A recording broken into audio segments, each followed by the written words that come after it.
Attention, baignade interdite. Vous croyez voir des lacs de montagne que nenni. Il s'agit de retenues collinaires. À Champs-Rousse, ce sont elles qui permettent de stocker de l'eau pour la saison hivernale venue, faire fonctionner les enneigeurs.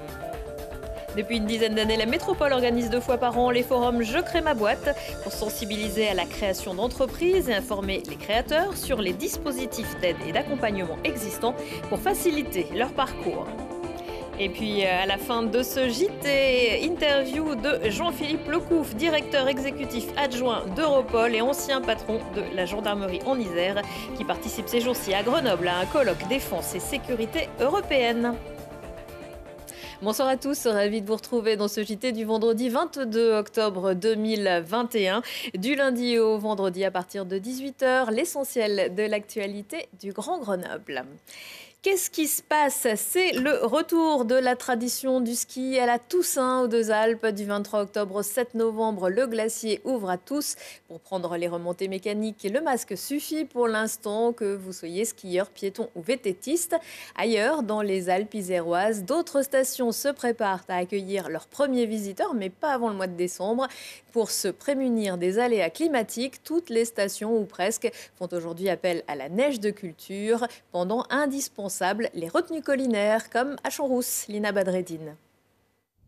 Ils sont l'eau vitale des stations de ski de Champs-Rousse. Au cœur de la montagne, 3 lacs abreuvent les enneigeurs pour recouvrir d'or blanc les pistes de ski à la saison hivernale. Ce sont des retenues collinaires, une réserve d'eau conçue essentiellement pour garantir une ressource pour la neige de culture. Lors de la première année, on va venir remplir le lac et ensuite c'est un cycle fermé. Donc on va utiliser l'eau qui est disponible dans les retenues collinaires pour enneiger le domaine, et cette neige, quand elle va fondre, va venir réalimenter le lac. Donc en fait, il y a tout un système sur les pistes de ski de Champs-Rousse qui permet de canaliser les eaux lorsque la neige fond et de pouvoir les canaliser pour remplir le lac directement. Sur le domaine de Champs-Rousse, environ 40% des pistes sont équipées avec de la neige de culture. Les retenues collinaires permettent de sécuriser 100% de l'enneigement prévu sur le domaine skiable. On a suffisamment d'eau de fonte pour garantir le remplissage du lac.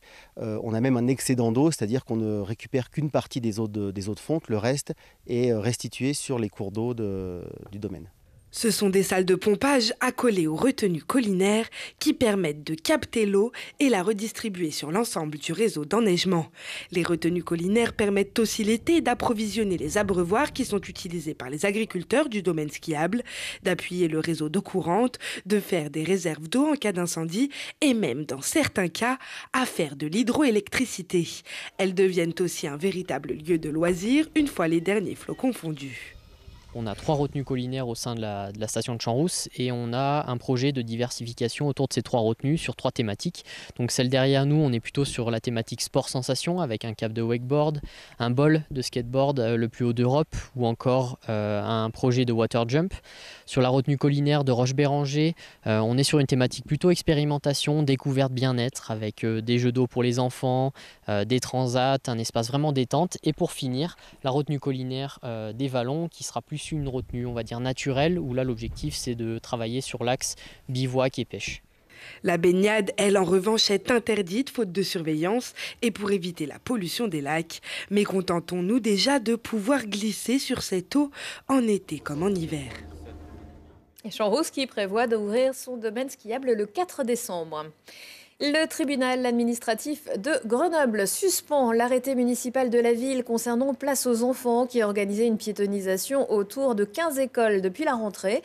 Les magistrats ont estimé qu'en ne distinguant pas les périodes de classe et de vacances scolaires, l'arrêté excédait l'objectif poursuivi. La commune aurait aussi dû démontrer que ce but n'était pas possible à atteindre par des mesures moins contraignantes. Enfin, le tribunal, qui avait été saisi par un artisan de la rue Cuvier, précise que les restrictions au droit d'accès des riverains sont disproportionnées au regard de la sécurité et de la salubrité publique. Le juge ne conteste toutefois pas la nécessité, je cite, de réglementer les accès aux arrêts et à bord des écoles maternelles et élémentaires et également de limiter ainsi la pollution de l'air.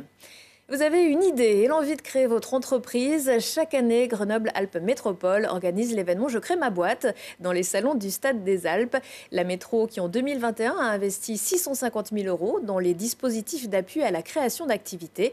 Après la pandémie et l'économie au ralenti depuis 1 an et demi, les porteurs de projets et leurs accompagnateurs avaient hâte de se retrouver. Arthur Glory.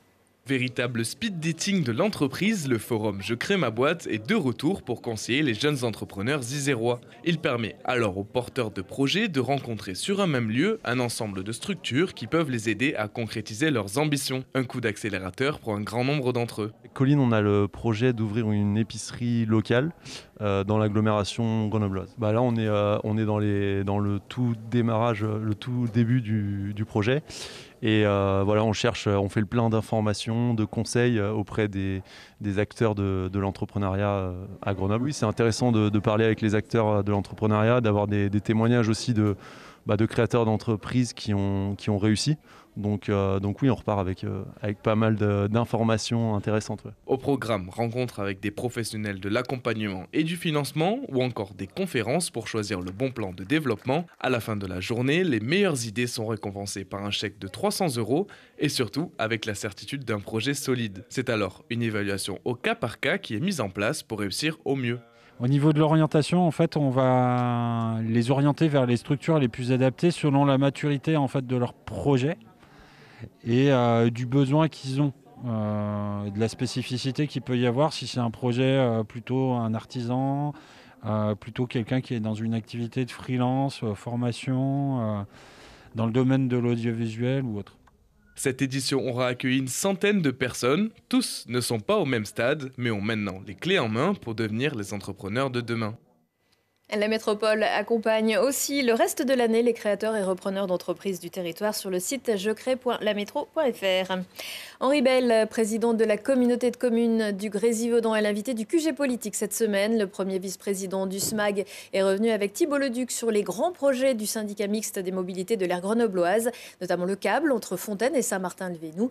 L'élu n'y est pas vraiment favorable. Le QG Politique, c'est à voir et à revoir vendredi à 21h15, samedi à 13h et dimanche à 19h. Il va y avoir du sport ce week-end en Isère. Le GF38 recevra Dijon samedi soir à 19h au Stade des Alpes pour le compte de la 13e journée de Ligue 2 de football. Actuellement 11e du classement général, Grenoble s'est imposé lors de ses 4 dernières rencontres à domicile et espère faire aussi bien contre les Bourguignons qui pointent eux en 16e position. À quelques encablures du Stade des Alpes, l'anneau de vitesse dans le parc Paul Mistral qui accueille cette fin de semaine un événement biathlon d'automne organisé par le GUX-Ski et parrainé par Simon Fourcade. Après les scolaires vendredi, place samedi aux familles pour un défi biathlon running obstacle et tir à la carabine laser. Et dimanche, des courses avec les meilleurs athlètes de la région. Et tout le week-end, un village d'exposants. Et puis on prendra aussi de l'altitude dimanche avec la Sky Race des Matézins, un événement que vous pourrez suivre en direct sur Télé Grenoble à partir de 8h45. La course qui compte pour la Coupe du Monde de Skyrunning accueillera les meilleurs spécialistes mondiaux pour un parcours technique, des passages vertigineux, des panoramas fabuleux et des images spectaculaires. Dommage pour les coureurs qui n'ont pas vraiment le temps de profiter du paysage, mais qui pourront toujours regarder l'émission en replay.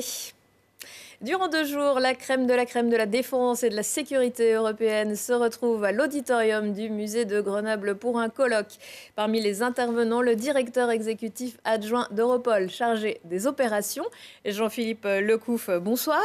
Bonsoir. Alors si votre tête n'est pas tout à fait inconnue pour tout le monde, c'est que vous avez été patron des gendarmes de l'Isère de 2007 à 2010. C'est vous qui avez fait le forcing pour que ce colloque se tienne à Grenoble ? J'ai pas fait le forcing, c'était prévu, mais je suis revenu avec plaisir à Grenoble pour parler d'Europe.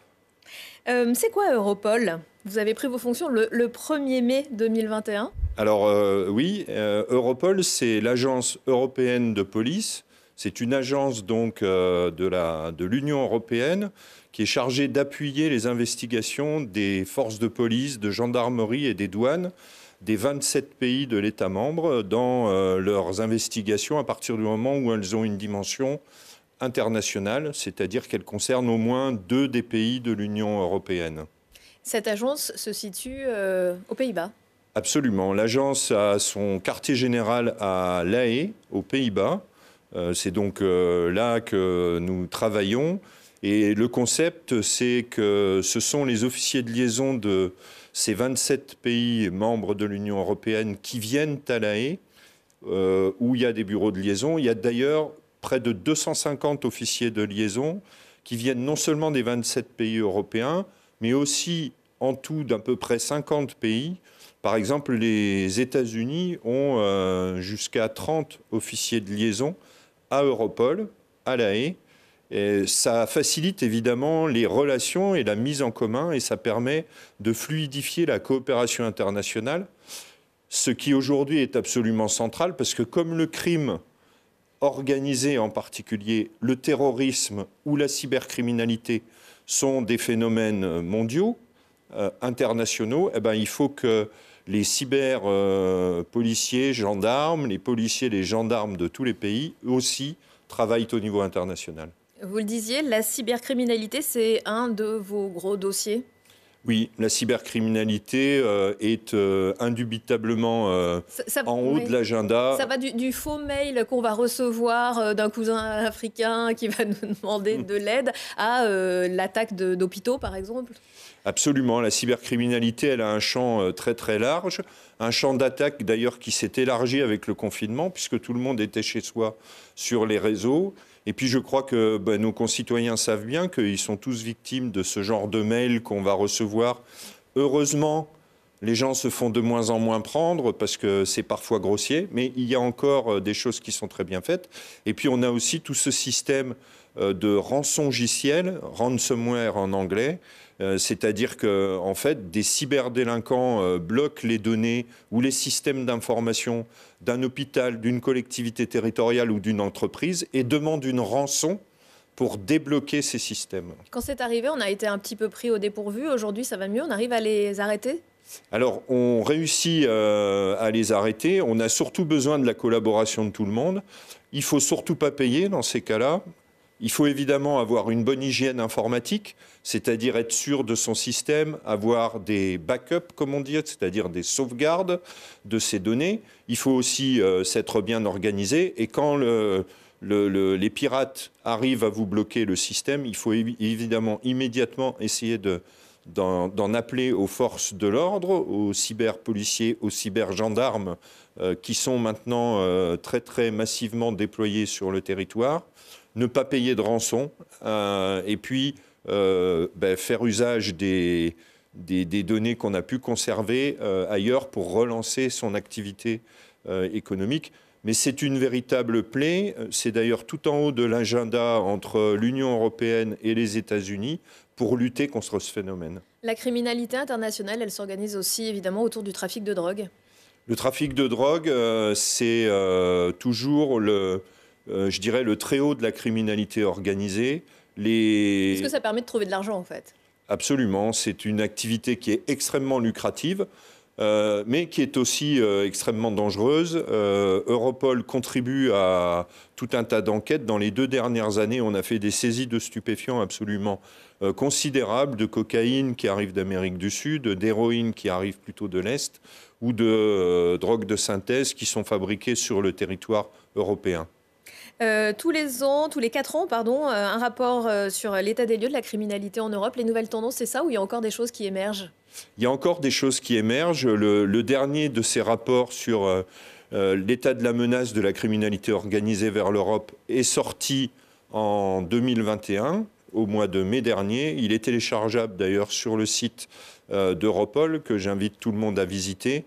Les principaux domaines, c'est une tentative de la criminalité organisée de pénétrer l'économie légale, c'est-à-dire d'avoir une façade légale dans des entreprises légales, la montée de la corruption dans tous les domaines, qui est un vrai phénomène, et la montée de la violence, l'utilisation de la violence jusqu'à des enlèvements, des assassinats, des choses donc très graves qui pénètrent de plus en plus sur notre continent.